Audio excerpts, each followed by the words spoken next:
ಇನ್ನು ಮಕ್ಕಳು ಬೆಳವಣಿಗೆ ಆದಂಗೆ ನಾವು ಅವುಗಳನ್ನ ಪಾಲನೆ ಮಾಡೋದು ಬಹಳ ಮುಖ್ಯವಾಗಿರುತ್ತೆ. ಯಾಕಂತಂದ್ರೆ ಇನ್ನು ಬರೋ ಹಾಕಬಹುದು. ಹೌದಾ, ಬಂದಿದ ತಕ್ಷಣ ಸಡನ್ಲಿ ಈಗ ವಾತಾವರಣ ಬೇರೆ ಬದಲಾಗಿದೆ. ಹೌದಾ, ಹೆಚ್ಚಾಗಿ ಮಳೆ ಗಾಳಿ ಇರೋದ್ರಿಂದಾಗಿ ಶೀತ, ಗಂಟಲು ಕೆಸೋದು ಈ ತರದೆಲ್ಲ ಲಕ್ಷಣಗಳು ಕಂಡು ಬರ್ತಾ ಇದಾವ ಕಾಮನ್ ಆಗಿ. ಸೊ ವಾತಾವರಣ ಹೊಂದ್ಕೋಬೇಕಾಗಿರುತ್ತೆ.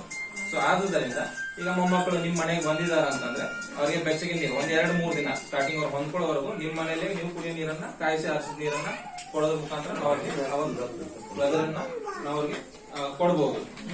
ಅದ್ರ ಜೊತೆಗೆ ಮೊಮ್ಮಕ್ಕಳಲ್ಲಿ ಸ್ನಾಯು ಮಸಲ್ಸ್ ಗಳಂತ ಕರಿತೀವಿ. ಹೌದಾ, ಇವೆಲ್ಲ ಆಟ ಆಡ್ಲಿಕ್ಕೆ ಬಿಡ್ಬೇಕು. ಆಮೇಲೆ ಆಟ ಆಡಿ ಬಂದಾದ್ಮೇಲೆ ಕೈ ತೊಳೆಯೋದು, ಕಾಲು ತೊಳೆಯೋದು ಈ ತರದೆಲ್ಲ ರೂಢಿಗಳನ್ನ ಅವ್ರಿಗೆ ಕಲಿಸ್ಕೊಡ್ಬೇಕು.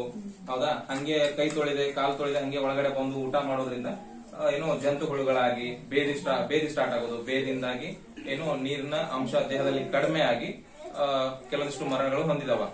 ಸೊ ಅಂತವೆಲ್ಲ ಆಗ್ಬಾರ್ದು ಅಂತಂದ್ರೆ ನಾವು ಆಟವಾಡಿದ್ ಬಂದ ತಕ್ಷಣ ಅಥವಾ ಶೌಚಾಲಯಗಳನ್ನ ಬಳಸಿದ ನಂತರ ಸ್ವಚ್ಛವಾಗಿ ಕೈ ಜವಾಬ್ದಾರಿಯುತ ಪ್ರಜೆಯಾದ ನಾನು ವೈಯಕ್ತಿಕವಾಗಿ ಮತ್ತು ಸಾಂಘಿಕವಾಗಿ ಕೆಲಸ ನಿರ್ವಹಿಸಿ ಎಲ್ಲಾ ಬಗೆಯ ಬದ್ಧನಾಗಿದ್ದೇನೆ. ಹೆಣ್ಣು ಶಿಶುವಿನ ಹುಟ್ಟಿಗೆ ಮತ್ತು ಬದುಕಿಗೆ ಮಾರಕವಾಗಿರುವ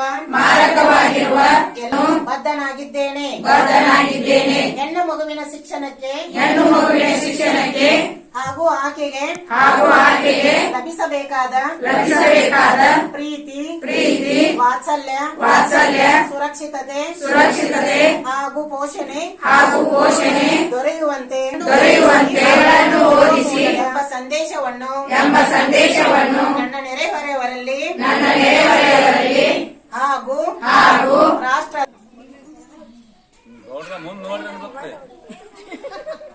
ನೋಡಾಕ್ತಾರ್ರಿ ಎಲ್ಲರೂ.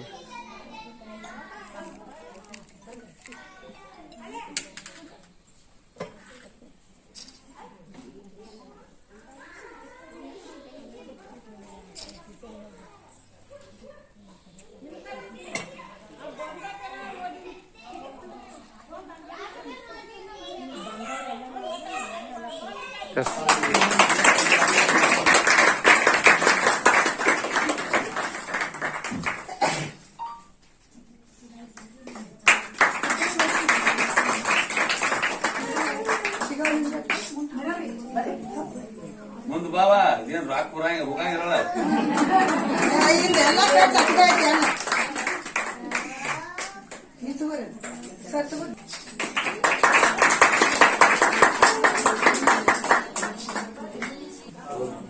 ವೇದಿಕೆ ಮೇಲೆ ಇರತಕ್ಕಂತ ಎಲ್ಲ ಗಣ್ಯರಿಗೂ ಹಾಗೂ ಇಲ್ಲಿ ನೆರೆದಿರ್ತಕ್ಕಂಥ ಎಲ್ಲ ತಾಯಿಗಳು, ಅಂಗನವಾಡಿ ಕಾರ್ಯಕರ್ತೆಯರು, ಆಶಾ ಕಾರ್ಯಕರ್ತೆಯರಿಗೂ ಕೂಡ ಸಮಸ್ತ ನಾಗರಿಕರೆಲ್ಲರಿಗೂ ಕೂಡ ನನ್ನ ನಮಸ್ಕಾರಗಳು. ಸೊ ಈಗ ಇಂದು ನಾವು ಇಲ್ಲಿ ಆಚರಿಸ್ತಾ ಇದ್ದೀವಿ. ಇಲ್ಲಿ ಮೊದಲು ಈ ಒಂದು ಉದ್ದೇಶ ಏನು ಅಂತಂದ್ರೆ ಪೋಷಣಾ ಮಾಸಾಚರಣೆ ಮಾಡ್ತಕ್ಕಂಥದ್ದು. ಈ ಹಿಂದೆ ನಮಗೆಲ್ಲರೂ ತಿಳಿದಿರೋ ಹಾಗೆ ತಾಯಂದಿರು ರಕ್ತಹೀನತೆಯಿಂದ ಬಳಲ್ತಾ ಇದ್ರು. ಕಾರಣ ಏನಪ್ಪಾ ಅಂತಂದ್ರೆ ಅವರು ಡೆಲಿವರಿ ಟೈಮ್ ಅಲ್ಲಿ, ಹೌದಾ, 18 ಜನ್ಮದ 21 ಸ್ಟಾರ್ಟಿಂಗ್ ಹೆಣ್ಮಗಳು ಮದುವೆ ಆಗುತ್ತಾ ಬಾಲ್ಯ ವಿವಾಹ ನಿಷೇಧ ಮಾಡ್ಬೇಕಂತ ನೀವು ಹೇಳ್ತೀರಿ, ನಾವು ಹೇಳ್ತೀವಿ, ಎಲ್ಲಾರು ಹೇಳ್ತಾರ. ಅದೊಂದು ವಿಷಯ ಆಯ್ತು.